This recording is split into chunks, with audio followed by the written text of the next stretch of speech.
Well, no matter what way you look at it, the Lakers have a lot of work to do this summer, and a whole bunch of it's gotta come through trades as they don't have much money to work with in free agency. I mean, as of right now, their biggest contract they have to offer, which is dependent on a LeBron pay cut, would be worth around $14 million. Not bad, but with a LeBron pay cut reportedly not likely to happen, that would drop down their biggest contract worth only about $5 million, or then if they go over the second tax apron, they only have veteran minimum contracts to offer. So yeah, that makes them much more dependent on trades and looking at the trade market to upgrade their team, rather than doing it through free agency. And with them having a good collection of expiring contracts, one tradable, albeit pretty good valued first round draft pick, 3 future first round draft pick swaps, and a few good trade assets, that might mean that they have a pretty good chance to do it. So with that in mind here, who would be their best and potentially dream trade targets on the trade market? And well, to begin, we're not going to include guys like Giannis Antetokounmpo, Kevin Durant, or even Bam Adebayo for example. Yes, all 3 of them would be a dream target per se and absolutely great to have on their team, but they're definitely not realistic. Not only in my opinion, but let's be honest here, that's another NBA 2K kind of trade, and that only happens maybe once every 10 years if you're lucky. And I think they already spent their luck with the Luka Doncic trade. So rather, we're going to talk about guys that would still be great for their team, great fits, worth trading for in my opinion, and would qualify to be a dream target per se, but actually somewhat realistic to acquire, albeit difficult. And we're going to talk about them in the order of least likely to happen to then most likely to happen, of course in my opinion. So to begin, we're going to talk about Daniel Gafford. Definitely a hard trade to pull off, and primarily from the fact that it will be with Dallas again, who is already not happy about the trade they made with the Lakers, very unhappy with Nico Harrison, calling for his job and even some calling for his head, and I can't imagine that he'd be willing to risk making another trade with them. But if he would, and if he would trade Daniel Gafford, which might be fairly likely, not entirely by choice, but simply from Gafford maybe wanting to be traded.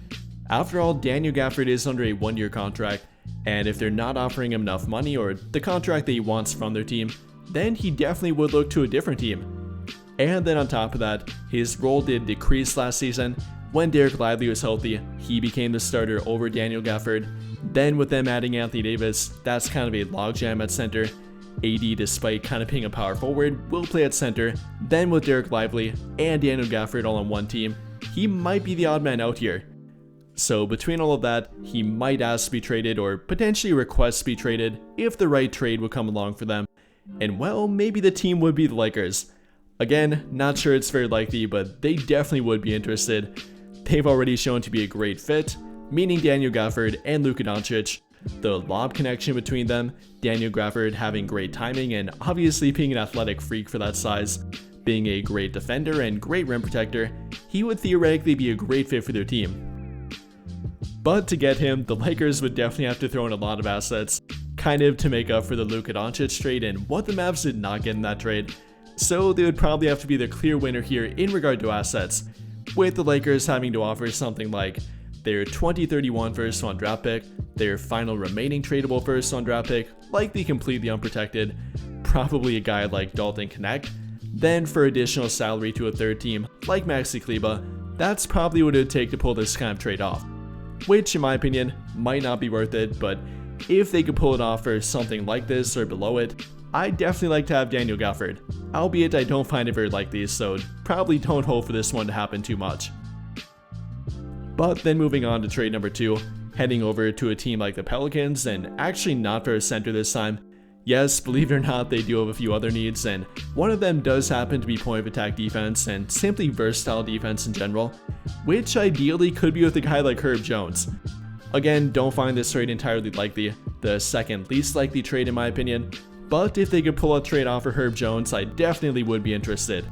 An absolutely elite perimeter defender, is 6'8" and can defend everything from point guards, shooting guards, small forwards up to power forwards, definitely would give them added versatility on defense, has become a fairly decent offensive player, prior to getting hurt last season, averaging about 10 points per game, 11 points per game the season prior to that one, on a very impressive 42% 3-point shooting. Definitely not the most consistent offensive player or consistent 3-point shooter, but at the end of the day here, you definitely want him more so for defense. And to pull off a trade like this one, it definitely would take a lot to acquire him. Likely looking something like the Lakers 2031 first round draft pick, completely unprotected, 2 or 3 future first round draft pick swaps, which I unfortunately can't show in this trade machine, then probably their best young trade asset, Dalton Connect, then finally for additional salary, likely a guy like Gabe Vincent, and maybe that would be enough here. But if it wouldn't be, another route would be offering Austin Reeves, for example. Definitely not my ideal route or favorite route to take here, but it might be what the Pelicans would ask for, asking for more of a 1-for-1 trade value kind of route, offering Reeves and them getting more offense, for the Lakers getting more defense with Herb Jones. Again, probably wouldn't be a dream scenario in my opinion, but I guess it could be a different way to pull this trade off. Regardless though, if there would be a dream target for their team that's not a center this offseason, especially pointing to someone that's at least somewhat realistic, then I probably would point out Herb Jones. Everything from his age and only being 26, about to be 27, then being a great defender for their team, offering everything from point of attack defense to wing defense and even probably top 5 perimeter defense in the entire NBA, finishing first team all defense last season and top 5 in defensive player of the year voting, definitely good in that regard. Then for a fairly reliable 3-point shooter, a great 3-and-D option, I think Herb Jones would be one of the best trade targets for 3-and-D needy teams this offseason. But now moving on to trade number 3, and this one happens to be a more familiar one and a guy that many Laker fans want and have wanted for about a year now, that guy being Walker Kessler. Yes, we would be working with Danny Ainge here, working with the Utah Jazz, and that can tend to be a difficult thing, but the past has shown that he is workable even with the Lakers, making a trade with them back in 2023, the infamous Russell Westbrook trade, or getting rid of Westbrook, getting D'Angelo Russell with Jared Vanderbilt and Malik Beasley for only 1 first-round draft pick with Westbrook, showing that he's not impossible to trade with and not even impossible for their team in particular, so he might not be again if the right trade would come along for him. And well, to make that kind of trade for Walker Kessler definitely has shown it to be difficult and he wants a lot for him, but with Kessler now entering the final year of his contract, if Danny Ainge doesn't want to pay him, which might be anywhere to 15, 20 to 25 million per year, then this might be his final year to trade him, which may potentially lead to him lowering his price at least a little bit, dropping it down from 3 first-round draft picks down to 2 of them and maybe a future first-round draft pick swap. And for the Lakers, that might look something like Dalton Connect, a former first-round draft pick only last offseason, then their 2031 first-round draft pick, removing their top 4 production that they already owe the Jazz in their 2027 first-round draft pick, then 2 future first-round draft pick swaps, maybe something like that, and that might be enough to get the trade done. Now you might agree with it or don't agree with it, but at the end of the day here, I think we can all agree that Kessler would be a pretty damn good fit for their team. A great defender, great rim protector, is a very young player yet, only being 23 years old, is a lob threat to pair with Luka Doncic, maybe not the best offensive player in general, but doesn't necessarily have to be with their team, simply would do the little things that they need from a center, not even little per se, but definitely giving them a big time shot blocker, a much more viable rim protector compared to Jackson Hayes, a somewhat switchable defender, and again, a guy that could simply grow with their team and be with their team for quite some time. Now I definitely think it would be, and probably already has been, a difficult trade for them to try and pull off, with them reportedly already asking about Walker Kessler and probably making an offer or 2 for him, but definitely not impossible in my opinion, especially not compared to guys like Giannis Antetokounmpo or Kevin Durant like I mentioned before. But then for our final dream target per se, and definitely the most likely one in my opinion, this would be for Nic Claxton, a guy I've talked about on the channel, a guy that I've talked about in a perfect off-season kind of video, so that tells you about how much I like him and how much he would be able to help their team, at least potentially.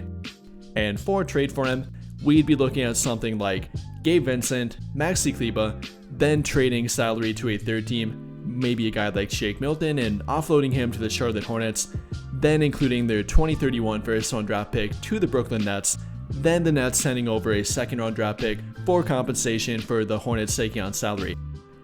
And for Nic Claxton, definitely would fill a gigantic need for their team, obviously at center, but then what he offers at center, something that very few big men can do, offering both great to nearly elite rim protection, but then to go along with it, very switchable defense too. something that very few bigs can do, let alone legit 7-footers that can actually play at center full time. Claxton's one of the very few,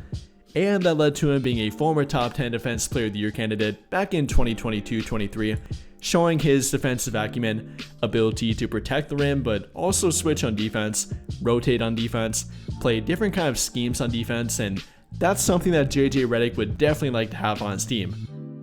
And then offensively, has quite a bit to offer here as well. No, he might not be a 15 to 20 point per game kind of guy, might not be a deadly 3-point shooter like Miles Turner for example, but he does offer some unique ability. Everything from a solid touch around the rim, can dump it off to him, and has a nice little push shot, is a great lob threat, kind of priority number 1 to pair with Luka Doncic, and Nick Claxton definitely has that covered. Is a great athlete, does have good timing in the pick and roll game, and does have experience with it, playing with guys like Kyrie Irving, even Dennis Schroeder last season, a former Laker, definitely has shown the ability to be a great lob threat and would have no worry about that.